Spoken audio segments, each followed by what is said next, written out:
بسم اللہ الرحمن الرحیم۔ السلام علیکم دوستو، آج میں آپ کے ساتھ غزوہ خندق کا تفصیلی تعارف جو ہے وہ بیان کروں گا، اور اس غزوے کو جو ہے غزوہ احزاب بھی کہا جاتا ہے۔ اس کا پہلا پوائنٹ ہے غزوہ احزاب کب ہوا، تو مشہور قول جو ہے وہ 5 شوال کا مہینہ تھا اور 5 ہجری تھی۔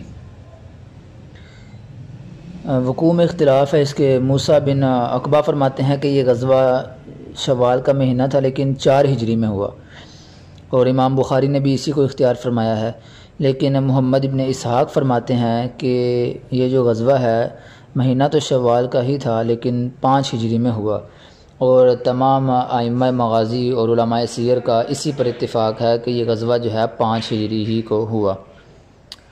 دوسرے نمبر پر آ جاتا ہے غزوہ خندق کا سبب کیا بنا، تو اس کا سبب یہ ہوا کہ بنو نذیر کی جلاوطنی کے بعد حی ابن اخطب مکہ گیا اور قریش کو رسول اللہ صلی اللہ علیہ وسلم سے مقابلہ اور جنگ پر آمادہ کیا، اور کنانہ بن ربیع نے جا کر بنی غطفان کو آپ کے مقابلہ کے لیے تیار کیا، اور ان کو یہ طمع دی کہ خیبر کے نخلستانوں میں جس قدر کھجوریں آئیں گی ہر سال اس کا نصف حصہ ہم تم کو دیا کریں گے۔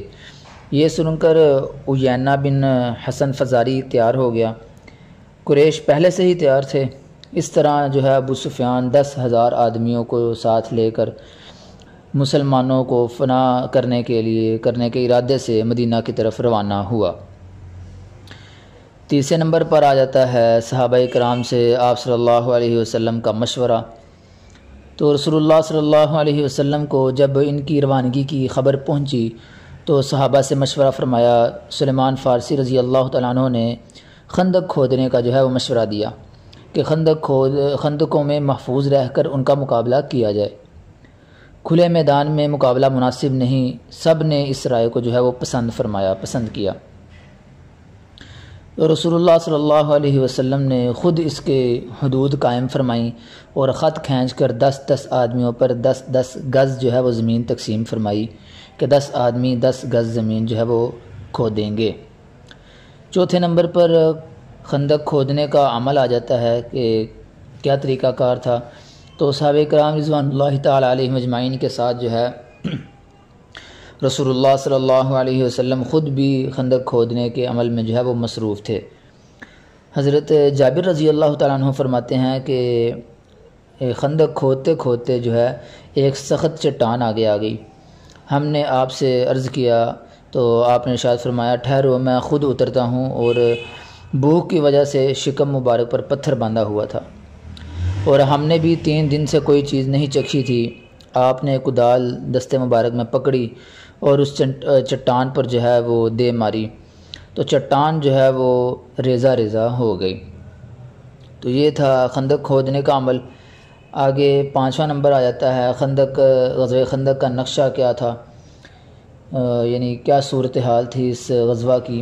تو کافروں نے جو ہے وہ ہر طرف سے مسلمانوں کا محاصرہ کر لیا۔ باہر کے دشمنوں کا ٹڈی دل سامنے پڑاؤ ڈالے ہوئے تھا، اندرونی دشمن یعنی بنو قریظہ بھی ان کے ساتھ مل گئے تھے۔ ہر شخص مسلمانوں کے خون کا پیاسا تھا۔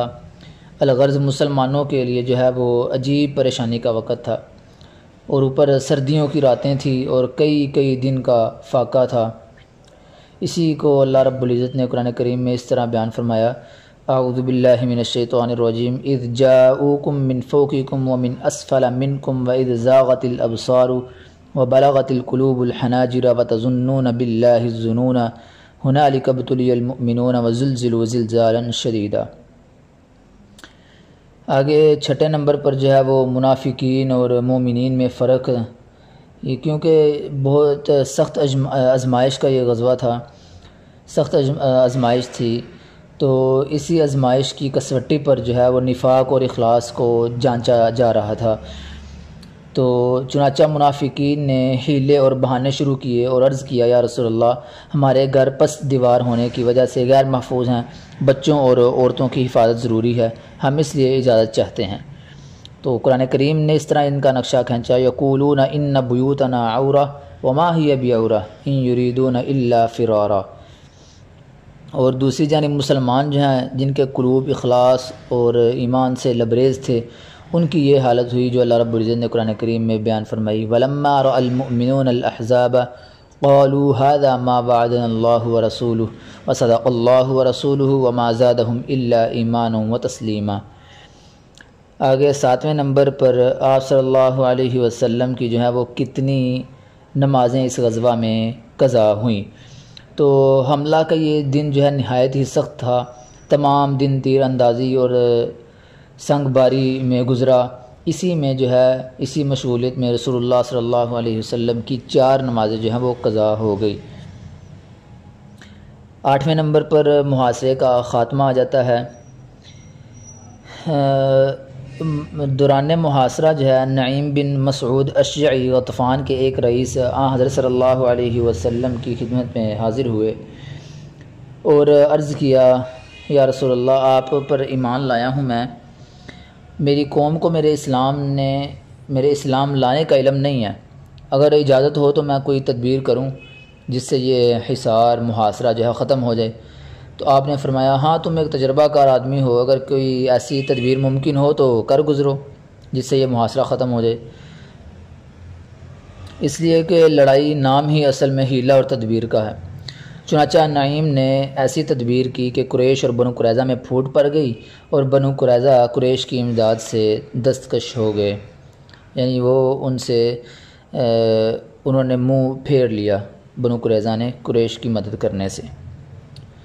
آگے 9ویں نمبر پر آپ صلی اللہ علیہ وسلم کی دعا ہے کہ مسند احمد میں ابو سعید خدری رضی اللہ تعالیٰ عنہ سے مروی ہے کہ ہم نے حصار کی شدت اور سختی کا ذکر کر کے رسول اللہ صلی اللہ علیہ وسلم سے دعا کی درخواست کی، تو آپ نے فرمایا کہ دعا مانگو، اے اللہ ہمارے عیبوں کو چھپا اور ہمارے خوف کو دور کر دے۔ تو اللہ تعالیٰ نے آپ کی دعا قبول فرمائی اور قریش اور غطفان پر ایک سخت ہوا مسلط کی کہ جس سے ان کے تمام خیمے اکھڑ گئے، رسیاں اور اسی طرح تنابیں ٹوٹ گئیں، اور جو ہنڈیاں تھیں انہوں نے رکھی ہوئی وہ بھی الٹ گئیں، گرد و غبار اڑ اڑ کر ان کی آنکھوں میں بھرنے لگا، جس سے کفار کا تمام لشکر جو ہے وہ بکھر گیا، تتر بتر ہو گیا۔ اسی بارے میں اللہ رب العزت نے قرآن کریم میں ارشاد فرمایا، یا ایھا الذین آمنوا اذکروا نعمت اللہ علیکم اذ جاءتکم جنود فارسلنا علیہم ریحا وجنودا لم تروها وکان اللہ بما تعملون بصیرا۔ اور آگے آ جاتا ہے 10ویں نمبر پر محاصرہ کتنے دن رہا۔ ابن سعد اور بلادری کہتے ہیں کہ محاصرہ جو ہے وہ 15 دن رہا، اور واقدی کہتے ہیں کہ یہی قول سب سے زیادہ راجح ہے کہ محاصرہ جو ہے وہ 15 دن رہا، لیکن دوسرا قول اس میں سعید بن مسیب رحمۃ اللہ علیہ فرماتے ہیں 24 دن رہا۔ تو محاصرے کے اندر جو ہے وہ 2 قول ہیں، ایک 15 دن کا قول ہے اور دوسرا جو ہے 24 دن کا قول ہے۔